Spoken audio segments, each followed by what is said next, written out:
MSW Media.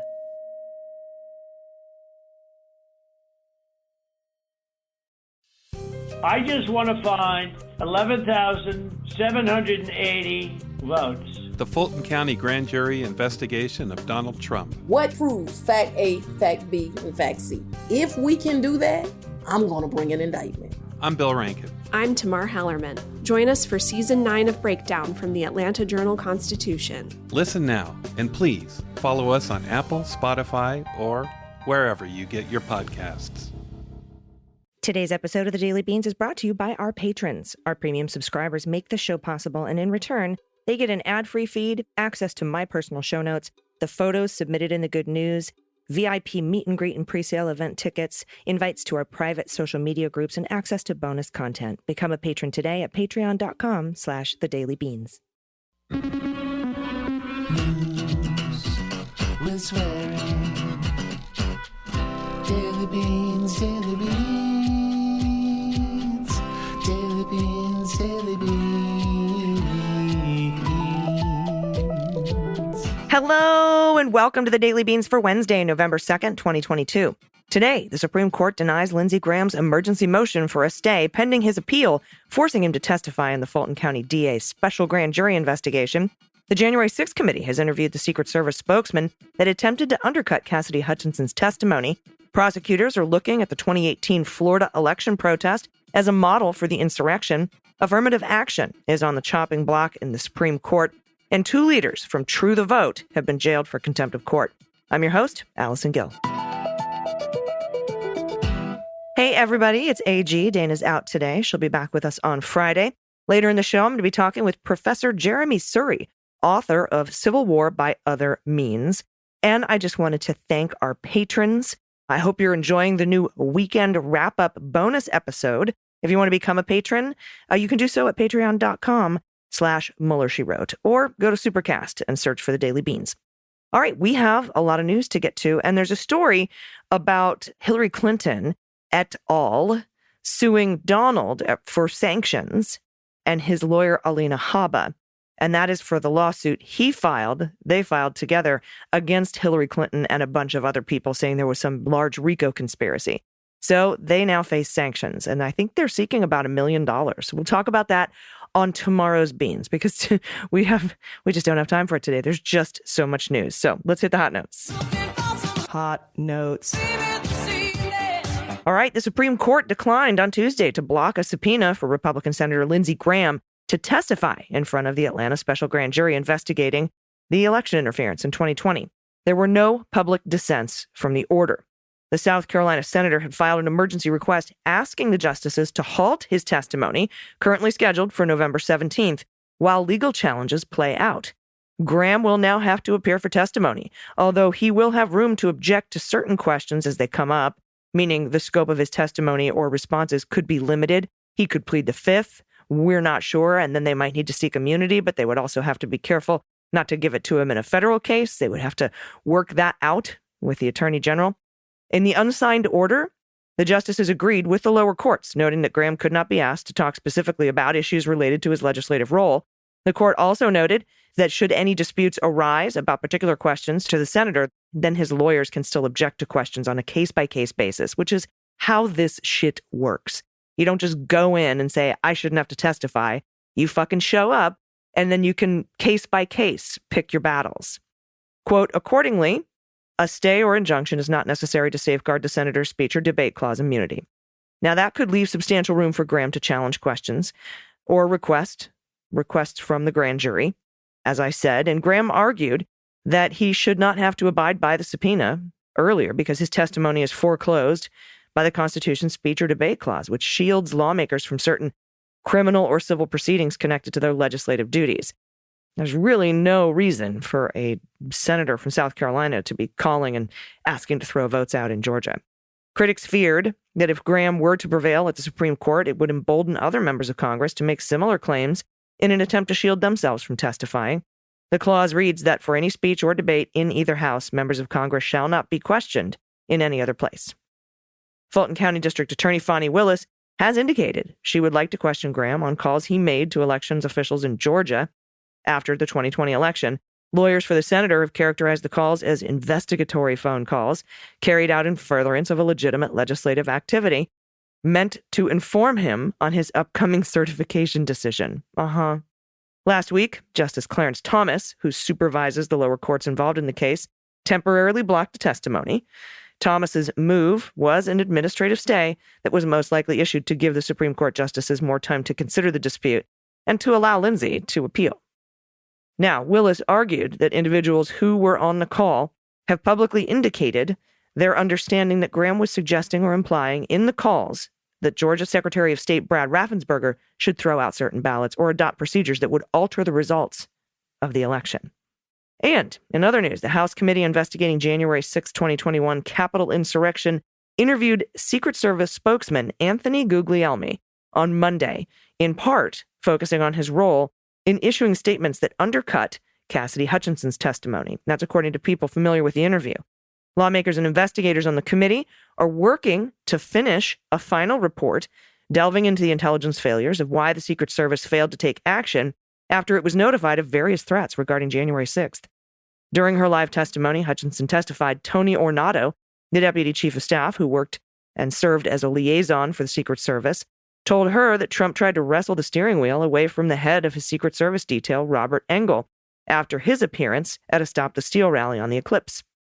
The committee repeatedly on Monday asked him to walk through how he chose to describe Ornato and Engel's accounts of events on January 6th and the agency's rebuttal of Cassidy Hutchinson's testimony about the story that she gave under oath. That story was provided by Ornato about Trump's behavior, and Engel didn't contradict it. Many of the lawmakers on the panel were present for the interview, and a committee spokesperson has declined to comment. Up next, one of my longtime fantasy indictment drafts is in the news today. President Trump and other top Republicans were stoking claims that the election had been stolen, and their supporters were protesting in the streets.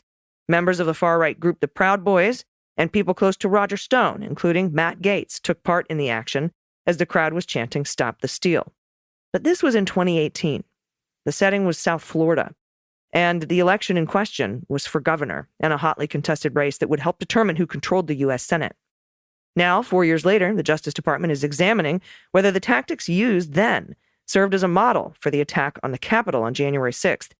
In recent months, prosecutors overseeing the seditious conspiracy case over the Proud Boys have expanded their investigation to examine the role of Jacob Engels.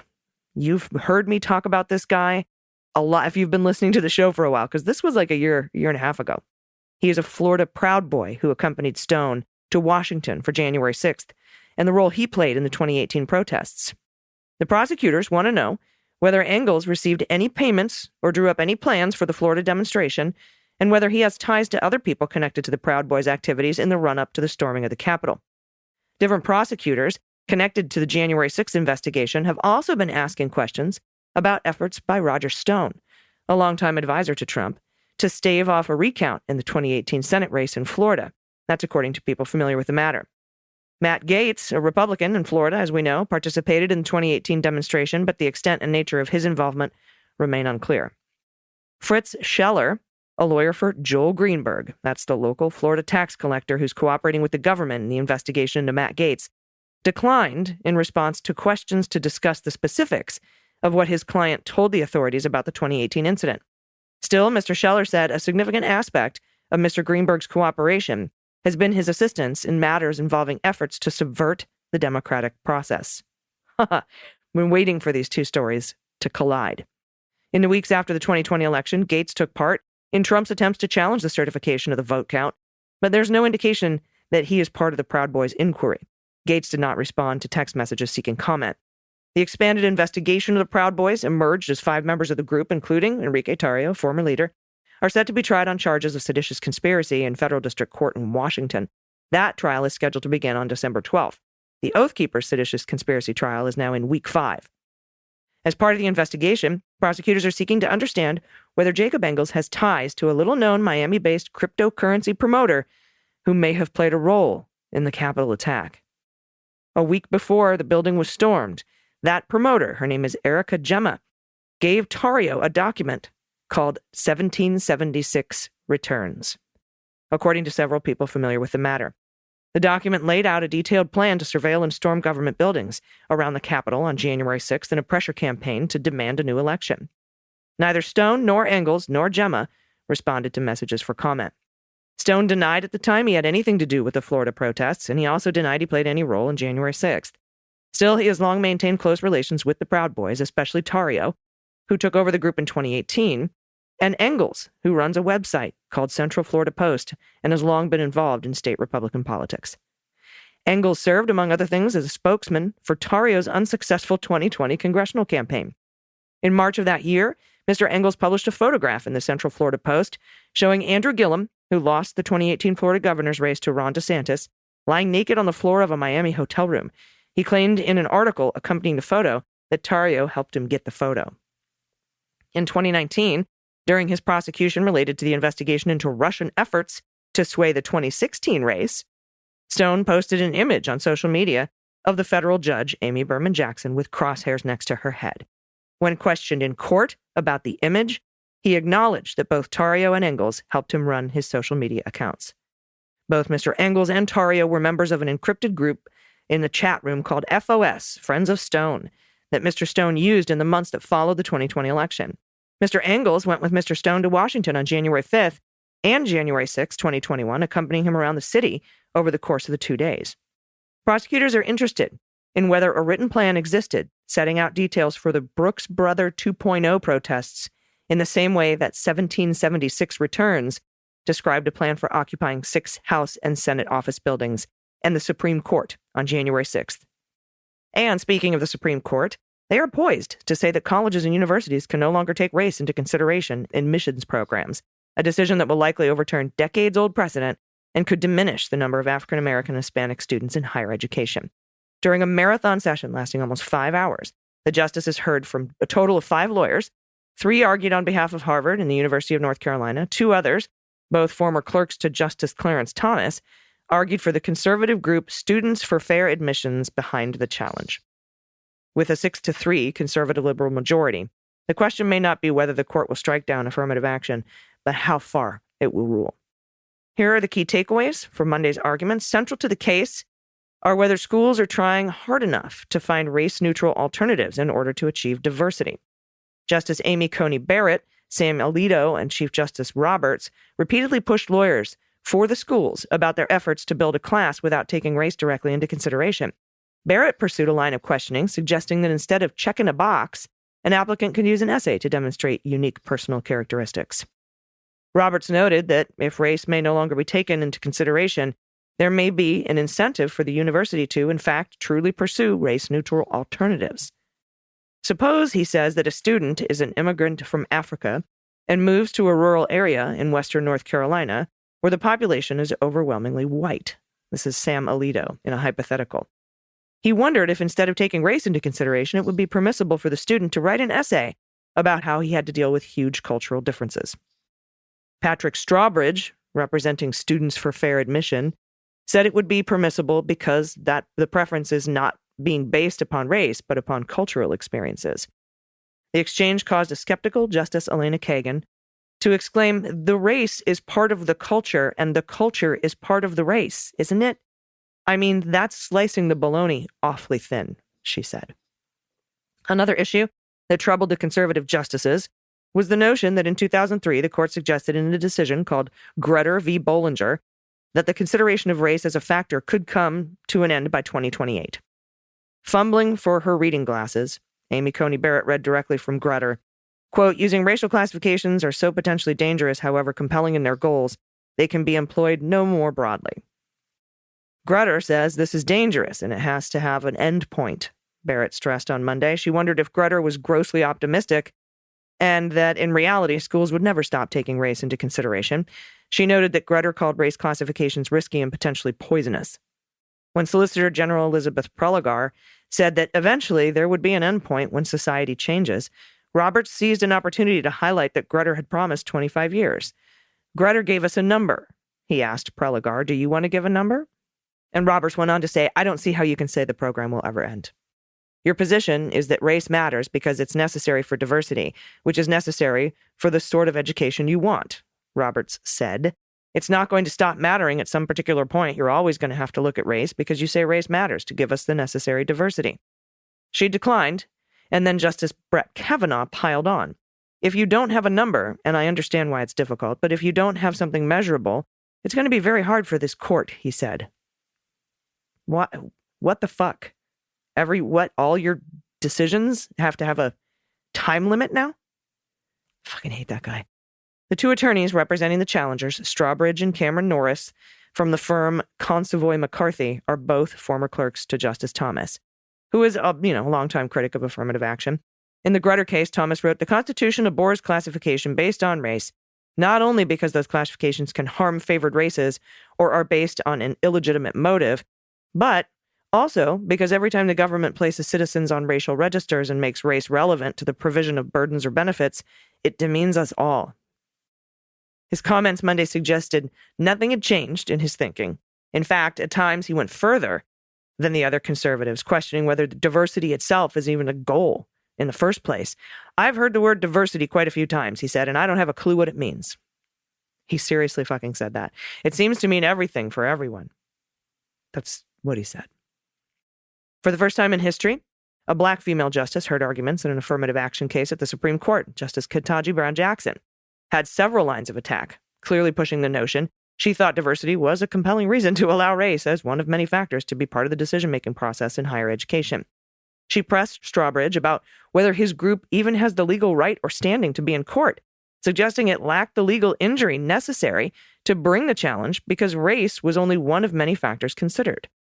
Why is it that race is doing anything different than the other 40 or so factors schools consider? She asked this during the UNC arguments. She said there are no points tallied and no set targets or quota.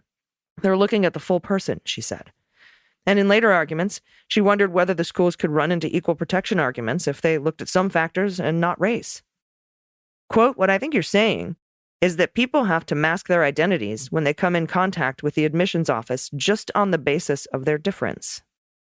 She also pursued a line of questioning that she deployed earlier in the term when the court considered Section 2 of the Voting Rights Act. She made an appeal to her conservative colleagues who favored judicial philosophies called originalism, which is a doctrine that requires the Constitution to be interpreted based on the meaning the founders intended. She argued that the Voting Rights Act case, that the Constitution rejected language, would have insisted on a colorblind society. And she suggests that the drafters of the 14th Amendment understood race-conscious measures would be needed to ensure the equality and liberty promised in that amendment. Sotomayor returned repeatedly to the statistics coming from schools and states that have barred affirmative action.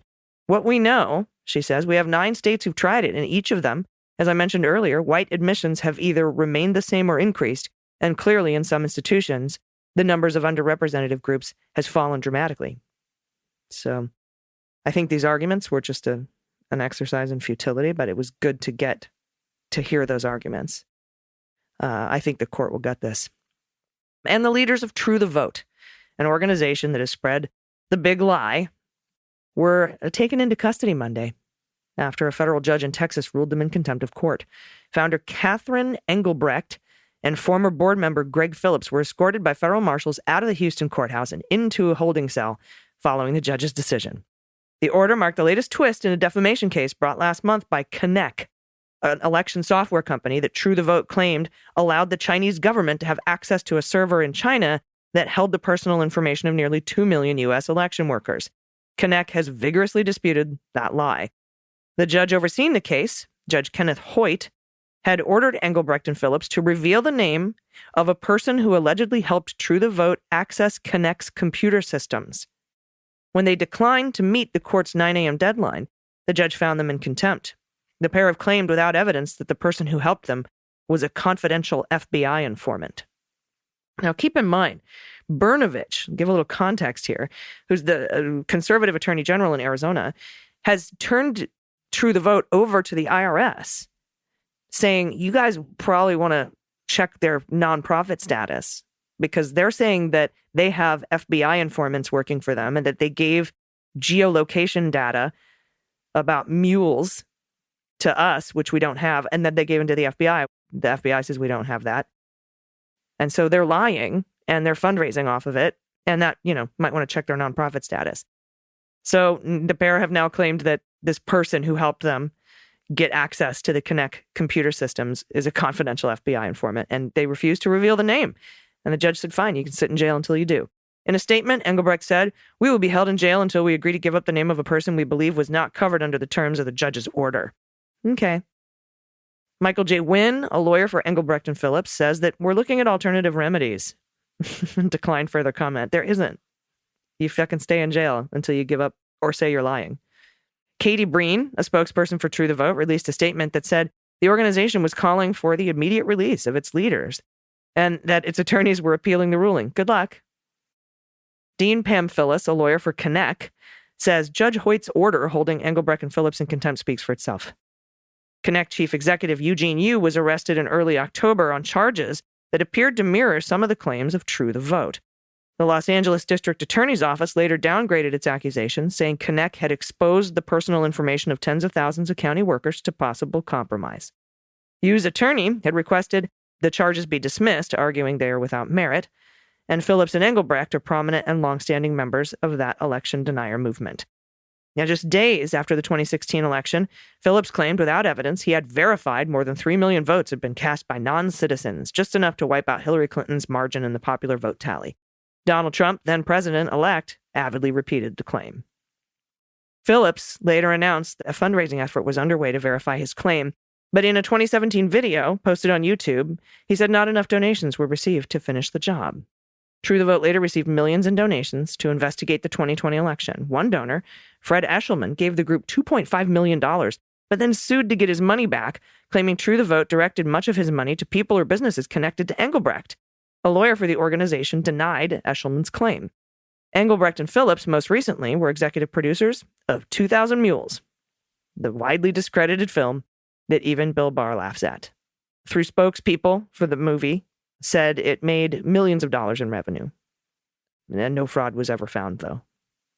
So, there we go. We're going to take a quick break here, but I will be back with Professor Jeremy Suri to discuss his new book, Civil War by Other Means. Stay with us. After these messages, we'll be right back. Hey, everybody, it's AG, and I just wanted to take a second to thank our patrons and tell you about a new weekly wrap-up bonus episode that I'll be recording. A full bonus episode that comes out on the weekends, and it'll be for patrons. I know a lot of people have said, man, I miss my beans on the weekends.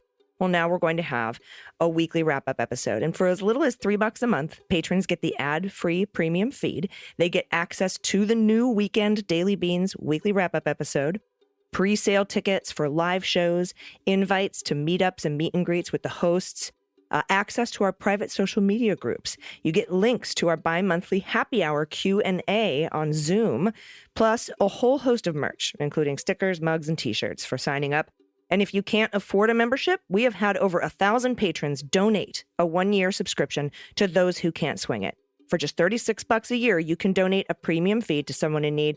And you can also sign up for that program if you want to get on the list to receive one. Or if you want to donate one, just do that at dailybeanspod.com and look for Patrons Helping Patrons. For more information on becoming a premium subscriber, head to patreon.com/thedailybeans or search for us on Supercast. And thanks so much to all those who make the show possible.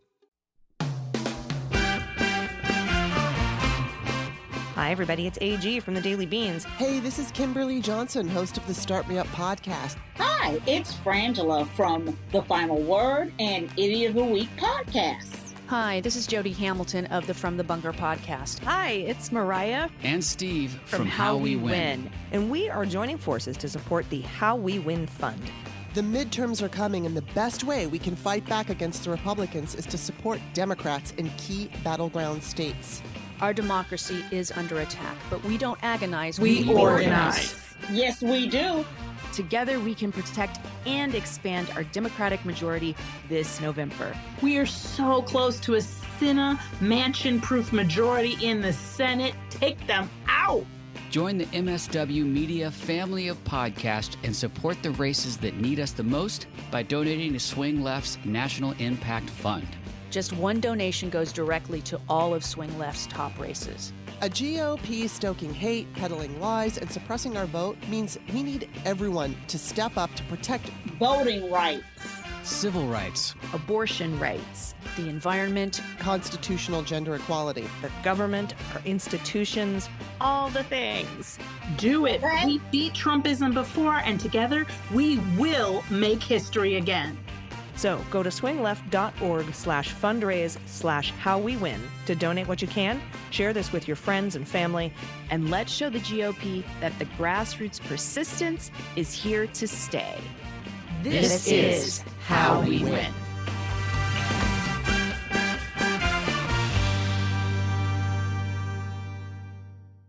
Hi, everybody. Welcome back. Today, I am honored to be joined by Professor of History and Public Affairs at University of Texas at Austin. He's an author. He's got many books, including Sustainable Security, Rethinking American National Security Strategy in 2016, and The Impossible Presidency, The Rise and Fall of America's Highest Office in 2017, and has a new book that just came out on October 18th. It's called Civil War by Other Means. Please welcome Professor Jeremy Suri. So good to be with you, Allison. I'm a huge fan of your show. I'm a huge fan of your work as well. If I were still in school, I'd be crashing all of your courses. But I appreciate you coming on to talk to me today. And it's especially timely given the news today about a QAnon conspiracy theorist, in my opinion, attempting to assassinate the Speaker of the House. She just happened to not be there and instead attacked her husband with a hammer. He is now in brain surgery. And then, of course, we hear today that a Pennsylvania man has pled guilty for his death threats against Congressman Swalwell.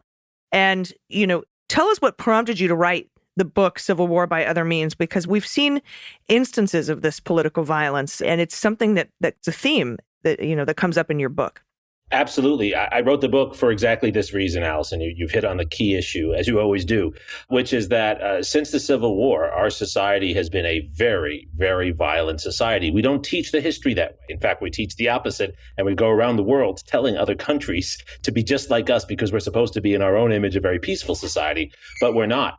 And what my book chronicles are the ways from 1865 into the present, how paramilitary groups of conspiracy theorists, groups of local law enforcement in many cases, have used violence to intimidate, to maintain power, to exclude people by race, by gender. And the point of my book is to show that this has become a normal part of our institutions and our politics. The gift of the last few years has been to unmask this for us. It was always there. It's now been unmasked, and I think we need to have a conversation about what we will do to get violence out of the normal politics of our society. What we're seeing in the attack on Nancy Pelosi's house echoes the assassinations of the 1860s and 70s and the work of the Ku Klux Klan and the coups that occurred in so many towns where white mobs overthrew Black governments and Jewish governments in the 1870s and 80s. That history is with us today. We need to recognize it and do something about it. Yeah, it has. And as you mentioned in your book, it never really ended after 1865. Reconstruction was a failure in most ways. The Supreme Court has been kind of upholding loopholes that were left in the Reconstruction amendments to allow us to backslide into white supremacy, just kind of leaving a little back door open for ourselves. And I've talked to several people about this phenomenon, Dr. Eddie Glaude, Elie Mystal, and how we have these through lines throughout history that have led us to where we are now with the attack on the Capitol, with multiple studies showing that the grievance that most of these middle-aged white men had from purple swing counties was what's called the Great Replacement Theory, which has been around for a very long time. So can you talk a little bit about those through lines from Reconstruction and even before, because Elie Mystal says that the Supreme Court today is closer to the Dred Scott Court than it is to the Loving Court. They just have fancy words given to them by the Federalist Society to cover up their racism and misogyny. What are your thoughts on that? I think that's absolutely correct. And I think there are two through lines in particular, in addition to the through line of violence that we've already talked a bit about, right? One is the through line of using the law to exclude and creating in the law, not just loopholes, that's what you said, and there are loopholes, but explicit exclusions in the law. So the 15th Amendment is written explicitly to allow states and local communities to keep people away from the voting booth. 15th Amendment says you cannot deny someone the right to vote based on race. As I show in my book, there's a whole debate over whether to make that a more extensive voter protection amendment. And Northern Republicans, white Republicans from the North, are against that because they don't want to empower immigrant communities and African-American communities in Ohio, in Illinois, and elsewhere. So the law itself is written with white supremacy built into it, with patriarchy built into it. And so that through line carries forward. The second is, I think we see parallels from the 1870s to today, most significantly around what I would call status anxiety. That's what the Great Replacement theory is. So coming out of the Civil War, there were all of these white communities who were filled with families that had a lot of wealth, that lost their wealth in the war. They lost their slaves, 4 million slaves, and they lost the wealth they had in the bank in Confederate dollars as Confederate dollars became worthless. And so they used other forms of power, violence, the law, voter exclusion, to maintain their status when their status was threatened. I think that's exactly what we're seeing today. The Great Replacement theory is similar to the cry that came from John Wilkes Booth when he jumped on stage after killing Lincoln. What was he saying? I've slayed the tyrant who challenges my status as a white man. And I think we're hearing that today. They don't want AOC. They don't want Democrats to threaten their status as people who have been in charge for so long. Yeah, and that's where equality is threatening to them, and I think that's been shown throughout the ages, and that's why I think your book does a wonderful job connecting throughout history. It's not just like we woke up one day and we were a culture of no, and everybody has to fight their ass off to get every little tiny right they can instead of everyone having the rights, and perhaps we pull them away, which is what's happening with Roe. So it's kind of. Yeah. It's kind of really thought-provoking to think that if the constitutional right based on privacy can fall, then they all can. Right. And this is your point about the Supreme Court, which is spot on, right? This is the Dred Scott Court because the court is using old normalized practices that are not constitutional, but they're old traditional practices to justify its contemporary activities. Here's what originalism really is. I say this as a historian who studies the original moments, right? Originalism is not a historical judgment. The members of the court, Samuel Alito, Clarence Thomas, they have no historical understanding of those moments. They haven't studied it, just like I haven't studied law, right? They have no particular expertise in that. What they have expertise in is finding a justification for doing things that we did in the 1870s and 80s and saying that is an originalism that justifies our world today. Look at the abortion laws that many states, including Texas, have gone back to. That is a reinscribing of a history of power for a particular group and a disempowering of many other groups. So what can we do with where we are right now, teetering back on the edge? I'm thinking 1865, 1933, 1968. But the difference is we didn't have a bunch of election deniers in those times saying that they really won the election and that you should go beat people up who disagree with you. So what do we do? How do we win? How do we ensure that our institutions hold? Well, the first thing is people have to vote. People have to get out and vote. And I'm wearing a shirt your listeners can't hear saying vote. I wear it every day now. People have to go out and vote. They have to make their voices heard, and they have to do what African Americans and Jews and others did in the 1860s and 70s. I talk about in my book, sometimes walk miles and stand in line for hours. But we've got to make our voices heard. That's just a start.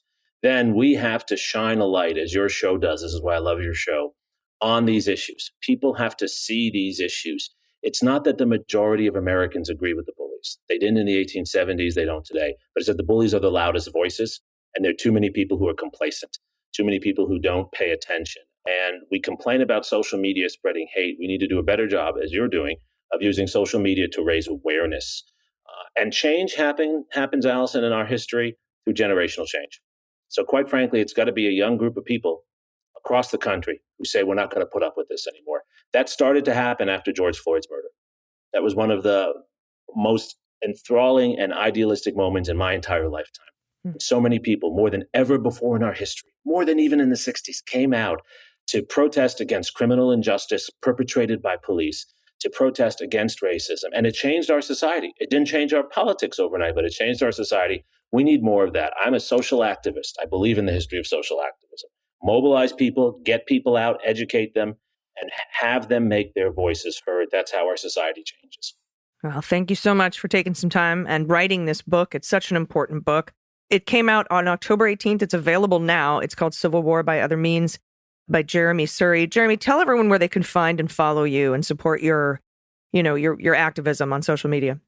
Well, they can find me on Twitter and Facebook at Jeremy Suri. It's Jeremi Suri. I have a podcast also called This is Democracy. And Allison, you were one of our star guests, and it's one of our most popular episodes.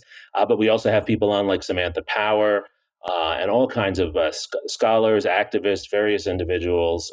And that is on, it's called This is Democracy. It's available at wherever you get your podcasts. And then, of course, my book, Civil War by Other Means, is available at all bookstores. It was just in the front of the Barnes & in New York last week. So it's still there and people are buying it. It's available on Amazon. So thank you for having me on and promoting my book, Allison. Absolutely. You got an audiobook? Are you the reader? We have an audiobook coming in about a month. I wanted to have Tom Hanks as the reader, but I know that's not going to happen. I think they're going to have a professional reader. That's usually what they do. It just goes faster. Well, it's been really great to talk to you, and everybody pick up the book.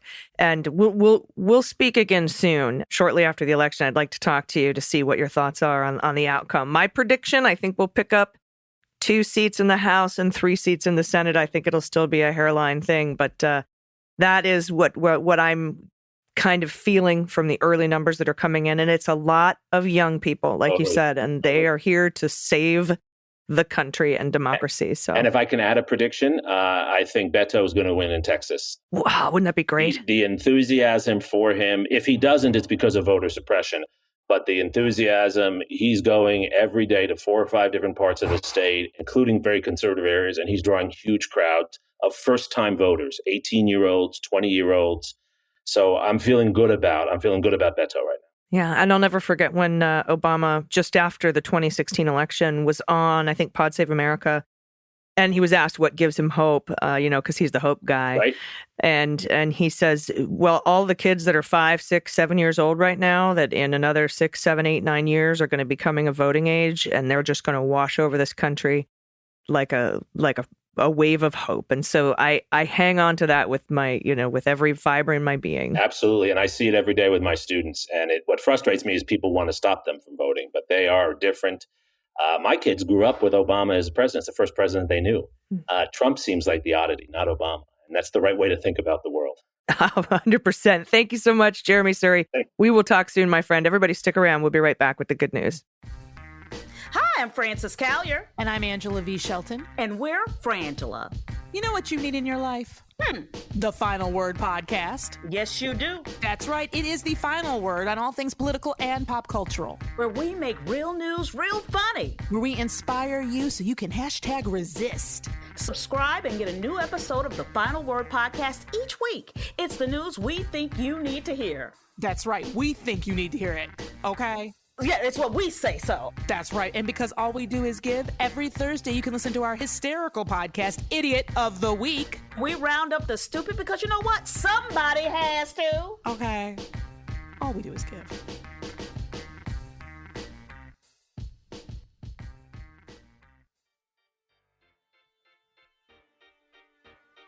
Are you struggling with the political upheaval of the current moment? Maybe you're trying to figure out how to keep going and fight for a better world. Well, starting in October, we're bringing you a brand new podcast made for the here and now. It's called Living Through It with ECM, a podcast for interesting times. Hosted by me, Elizabeth Croneiss-McLaughlin, a renowned activist and leadership expert, Living Through It hosts weekly interviews with guests who are changing the world from the ground up. We're offering you advice on how to continue working toward a better future in the face of burnout and exhaustion. And our aim is to inspire you, create hope, and share a collective vision for a more just and equitable future. I hope you'll join us on Living Through It with ECM, a podcast for interesting times.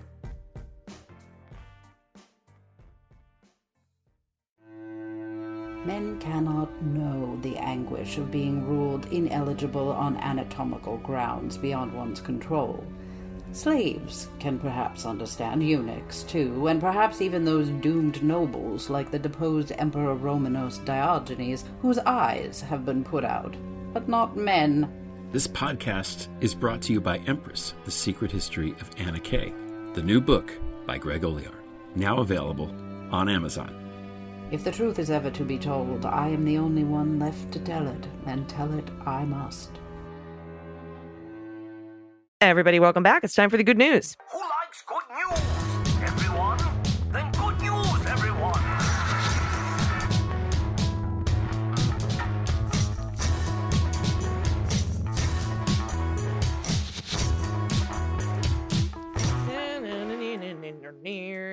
Good news, good news. And if you have any good news, confessions, corrections, time for Halloween photos, flood my inbox with them. Go to dailybeanspod.com and click on contact to send us that. If you're a patron, you can see those pictures. You can see what we're either laughing or oohing and awing about.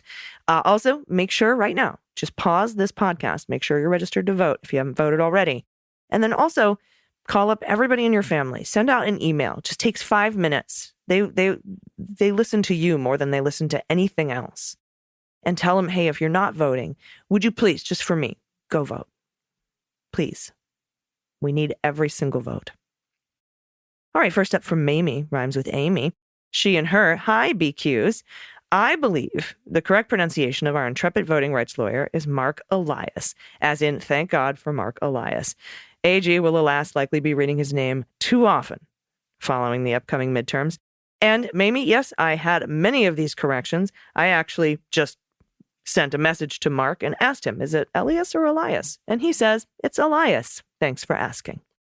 Next up from Meryl D, pronouns she and her. I used my points with Southwest Airlines to fly my grandson home from San Diego State University to ensure his voting for the first time. Ahead of him, waiting to park, was a pickup truck whose driver was in conversation with the parking lot attendant. It was Beto. That's so amazing, Meryl. Awesome. Alexis, pronouns she and her. Hello, Beans Queens. I have some Halloween pics to share. Yay! And I wanted to let you know how much the podcast has meant to me since you started with MSW. It kept me going through the pandemic, losing my job, and depression that I'm now coming out of. And my good news is that since I committed to taking care of myself a few months ago, I've lost 26 pounds of the weight I gained during the pandemic. I've attached a few pics. One is of my 9-year-old Mason, who decided to go super creepy for his costume this year. And the other is my friend and rocking our inflatable costumes at our local Guinness brewery in Maryland. I am the unicorn. For Halloween, our friend in the sweatshirt was on acid, and we were her quote-unquote trip. Thank you for all you do. Love you guys. LSD in the house. Okay, let's see this. Oh my God, that's so funny. That's amazing. The unicorn is so great. Oh yeah, that's a creepy clown costume. I'm going to scroll right on by that. That is frightening. Tell him well done. Next up from Jill Durgee, pronouns she and her. Hello, Beans Queens.